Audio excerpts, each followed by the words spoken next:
a film. What's that? Undercover Brother 2, I think it Undercover was. Brother And, 2? Are you fucking kidding me? Yeah, man. No way, I'm dude. not kidding, man. I love the first one, dude. What you've seen it, right? Mm-hmm. Remember when he's fucking Yeah, the driving? first one. Yeah, when he's driving around Yeah, in the fucking in that car, and he's got that big orange soda, and he's just like spitting out, but the soda's like just staying put, dude. Yeah. Like Undercover Brother Yeah, was my man. shit. Yeah, I love that guy. I forget his name, Eddie, but the Eddie main Griffin. the main guy. Eddie Griffin. Yeah, him and Deuce Bigelow. Yep. That dude's, man, just Oh, hilarious. yeah. But He's like, I just want to see his Undercover- big juicy wang. yeah. Don't make me a whole big slacker. But no, man, he I don't think he was even in part 2, which that just set the movie up for failure, number 1. But Yeah. I had a really awesome scene. I didn't get the part, but I had, they really loved me to play this redneck bar owner. I get into a fight with the main character and all this jazz. It was a really good, lengthy scene. It would have been phenomenal. But I did the audition. They loved it. They called, they called me in for a callback. I went back in, met with the director and the producer in person, and auditioned again. They called my agent and they checked my dates, and I thought I was in, man. And crickets, nothing. Yeah. So that was devastating to me because I was really excited about being in that movie. Right. Because of what it was, who it was with, all that. It was a big deal, man.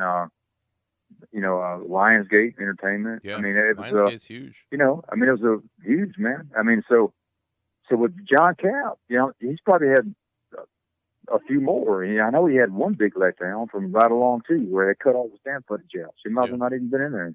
So stuff like that, I could see that really starting to really piss you off and start messing with your mind. But the good thing about with me, I don't really. I mean, I love acting. I love the industry. I do it because I like it. Right. And that's it. I don't depend on it. It's not I your don't, meal ticket, God, no. If it was, I'd be man. They'd be talking about scrawny. I'd be starving to death. Yeah. So I don't really put a lot of mental aspects. They don't like me. I really don't give a shit. That's that punk rock attitude. Yeah, you can't give a damn, man. I mean, it's like, you can't make everybody happy. And if you try to, you're still not going to. Somebody's not going to like you. I don't give a damn who you are. Yep. It's just how it is. And it's that way in acting. It's all, art is, is perspective. Right. I may like it. You may not. And that's what acting is. It's the visual art, and you have to be chosen, to get the part. So you're dealing with casting directors liking you, or knowing you. That helps if they get to know you a little bit. But you still, even if you get that far, the director or the producer may be like, nah, yeah, that guy was great, but I got a cousin of mine I want to get in here. It's going to be pretty awesome. Or let's pick this other guy because he's got higher credits than this other guy. Yeah. Stupid stuff like that is what is Politics, really the determining factor. It is. And when you get to that point, you can't control any of it. No, That's that's do everywhere. your best and move forward. That's in our regular work lives. I mean, it's very prevalent, like a motherfucker in professional wrestling. It's just, it is what it is. I was a huge Bruce Lee fan as a kid, and I always kind of relate back my whole philosophical experience. I took a couple courses when I did I call it doing time in college because I wasn't ready, so it was doing time for me. But and he was a guy that was big on philosophy, and he was always like, just kind of like things will happen, and if they don't, it's it's not the end of the world. Like, I think more people need to kind of grasp that concept. Like, always be like, the glass is half full, but don't expect too much. I don't care how fucking talented or great you are. It's just go, as long as you're out there and trying. At the end of the day, if nothing ever did work out, like, great. If it does, great. It's you can't put all your eggs in one basket. It's then you end up being that sad story like your buddy or like a lot of other people. It's just I really wish people a lot more, especially in not just entertainment, just in life in general, because there's people that get so bummed out on like the most ridiculous shit, like something that we could very well sit back here and be like, oh well, that was stupid or that was silly, but it's it's not to them, you know? Like maybe if they just refocus their life as far as like, hey, man, they're, you know, it's good to at least be alive. The glass is always half full.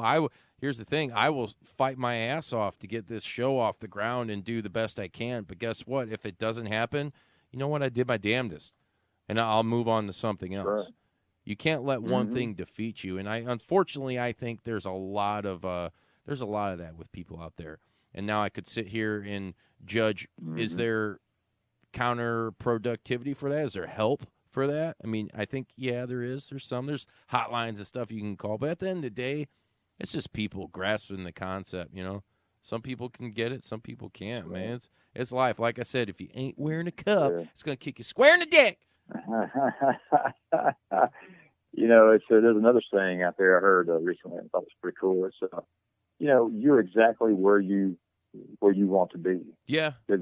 All the choices you've made have led up to where you are right now. You know, and you have the freedom and the ability to change it if you want to change it. And it's all about putting one foot in front of the other and just making sure it happens. Yeah. And if it works, that's great. And really that's 90% of the battle. Just actually giving it all your effort. It doesn't matter. I mean, if you got talent, if you're trying to pursue entertainment, talent helps, but I mean, it's not the end all be all. I mean, how many singers have you heard out there, or musicians that are famous that they freaking suck, man, but they're just good because they, you know, I mean, you know what I'm saying? They suck so bad they're good.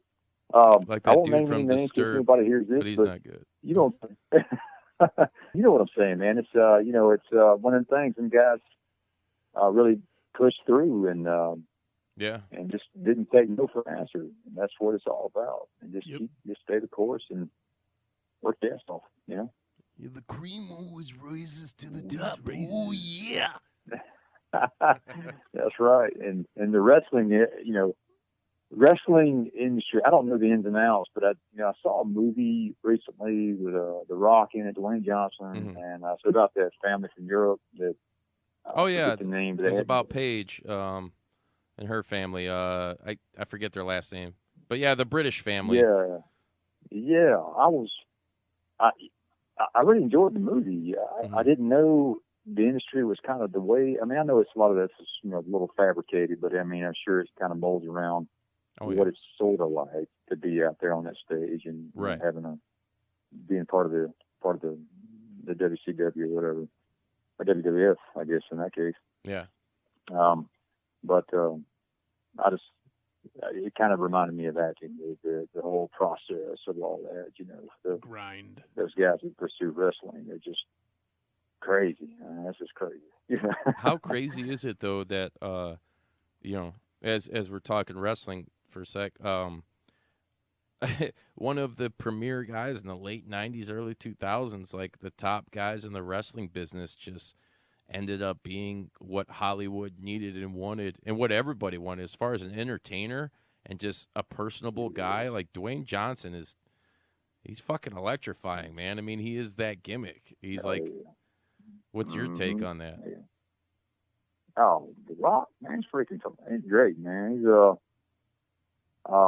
just a cool dude. I mean, he had a really good opportunity, like you said, when he was wrestling. I think he hurt his neck or something pretty bad, and he something along those lines. And he's had some injuries, but he's came back even a few years ago. He's had some matches with like John Cena and stuff, and John Cena is another guy who's transitioning out. I think you'll see that a lot more with these because of The Rock. And, you know, Hogan was kind of the guy who started that, even though he did a bunch of shitty B movies. Yeah. I did like Suburban Commando, though. Come on. He was an icon, man, back in the day. You know, I mean, damn. You know, he's just crazy. Hulkamania. You know, that's right, brother. I mean, Didn't Tropic Thunder have like 6 or 7 seasons? No, not Tropic Thunder. It was Thunder in Paradise. Thunder in Paradise. Yeah. It was on for a long time, but that was Turner's pocketbook. So whether or not they were actually getting good ratings, it didn't matter, you know. It was probably in his contract. Yeah, that's funny.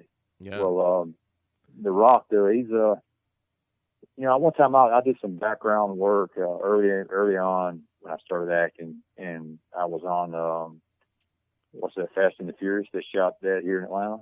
Oh, okay. And that was one of the last times I've done that. After the last time, I was like, I'm never doing this again. But I was on set with Dwayne Johnson. He was there, and then of course the other guy, I forget his name. Vin Diesel. Vin Diesel, yeah, I saw him. He was right there beside me, and then I didn't see this Jason Statham guy, but he was somewhere. His double was there, but Rock, Dwayne Johnson's double, is like his cousin, and he looks just like him. Yeah, I've seen him. And I've seen him. Yeah, he come walking up, man, up the street. As we're all just standing around talking, just chilling. Here he comes, and we thought it was Dwayne. Mm-hmm. And I was like, "The hell, man, is he lost or something?" I mean, I was like, what are you doing over here? But he walked up and said, "What's up?" You know, he was a very friendly dude, his cousin, and I didn't talk to Dwayne, but just, you know, my gut tells me he's good people in general. You know. Yeah. He does. He's always on social media doing a lot of like cool shit and like positive stuff. Yeah, he's a guy who really takes his celebrity and does a good positive thing with it. You know. That's good. I like that. You know, because there's so much corrupt bullshit in this industry. It's just ridiculous. So it's nice that he does that. I know he self-produces a lot of his projects, and, and they're all good. I mean, they always do well in the theater. I like Ballers. I think that's an awesome show. I don't know if you've had a chance to watch that on HBO, I believe. I have not. I don't. Ironically, I do not have HBO. But get a Fire Stick and cheat your way through life. That's what I do. I know. I was talking about that. I was trying to figure out how to get Amazon Prime. I wanted to see. I've never seen that one damn episode of Game of Thrones, and I wanted to. I was like, well, maybe if I can get HBO through Amazon Prime, and maybe see if we can just get the series of that show so I can watch it, because everybody raves about it. You know, you might not have to. I just saw a thing that was trending on Twitter today that George R.R. Martin. He said the TV show ruined his books or something, did nothing to help the books. Like, I don't think he's a big fan of the TV series either. So, but I mean, it is good, entertaining if you like mythology and, you know, incest and all that crazy shit. Like, Lord of the Rings trilogy was pretty cool, man. I enjoyed it. So, I mean, I dig it. It's like the same shit, just like super adult, you know? Yeah, I got you. Well, hell, maybe it'll come on Netflix soon, man. That'd be great. Yeah, I'd like to see it. But yeah, The Rock, I think it's phenomenal how he keeps pushing, man. He's doing some awesome things, and you know, he's more power to him, man. I fully, man, I hope I get cast in a supporting role on one of his projects one day. Fuck that'd be great. That'd be great. Just goes to show you too, everything goes back to pro wrestling. There it is, man. Some way, shape, or form. Hey, Eric, where can people find you online, man? Well, to check out my IMDb page, just go to www.imdb.com and go to the search bar and just search for Eric James Morris, my complete full name. You'll find my page in IMDb, and you'll kind of see some of my stuff, what I got going on, what's coming up. And then you can come check me out on Facebook, of course. I have my professional page, which is just Eric James Morris, or you can hit up my personal page. It's just Eric Morris and the number 2, because I'm the second Eric Morris in the world, I guess. But come on by, man. Stop by. I still got some room on my friends list, and you know, I appreciate you guys. Anybody's listening to support a man that's just trying to make it in the game he loves, and so that's the best places to find me. You can also find me on Instagram too. So just Eric James Morris, all one word. And all that stuff you could find out when you next time you're performing too. One of your solo shows, right? Yeah, I usually post something up now on social media when I got something. It's not until back at the end of September, and I don't really chase it as much as I used to. This one was an organizer who called me and asked me if I'd do a spot. I said sure. So people that just know me, they'll call me and ask if I'll come do it, and I will if I just feel like doing it, you know. And this time of year in the fall, that's when I start getting this kind of calls for festivals, and it's just the time of year for festivals, you know. So hell yeah. But I haven't done a show played out live at a bar or restaurant in a while now. I just haven't had time. There's one place I do want to go, and before we hang up, I was going to tell you about this, man. there's this old folks senior retirement home that's south of here in a little town, south of, it's kind of southwest of Atlanta. It's like Palmetto area. I mean, you guys don't know what that is, but anyways, this is senior retirement center, man. They every Tuesday night they get together. All these old folks to get together and they just jam. And it's the craziest thing I've ever seen. And I got a buddy of mine that's like 78, and this man is in better shape than me. Holy and shit. he is just phenomenal. He's a guitar player and singer. He's the one that told me about it. This was a few years back. And I'm talking about this. I need to go back and visit these guys.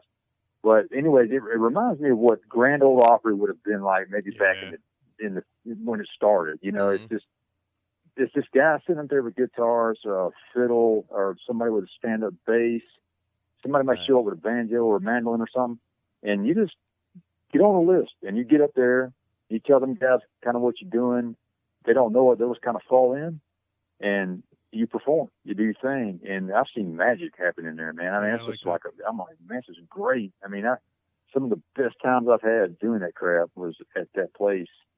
He's talking about it, man. I got to go back and visit them folks.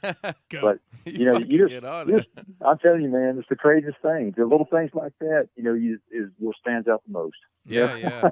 I totally agree, man. Yeah, man. Well, Eric, I'd like to thank you for coming on the show, man. Maybe we could do this again sometime. Definitely, man. I'd love to. I appreciate you guys having me on the show. Check out what I got going on, and if you ever guys want to just shoot the shit, man, call me up. We'll definitely talk shop. We'll talk about suicidal tendencies, man. I'm down, dude. Whatever, I'm totally down for that, man. You get me talking about music and any of that. That's sort of my je ne sais quoi. But I'd like to thank everybody out there for listening, and you can find us weekly at jpdub.com and on any podcasting platform like iTunes, Spotify, Stitcher, iHeartRadio, Google Play, etc., etc., etc.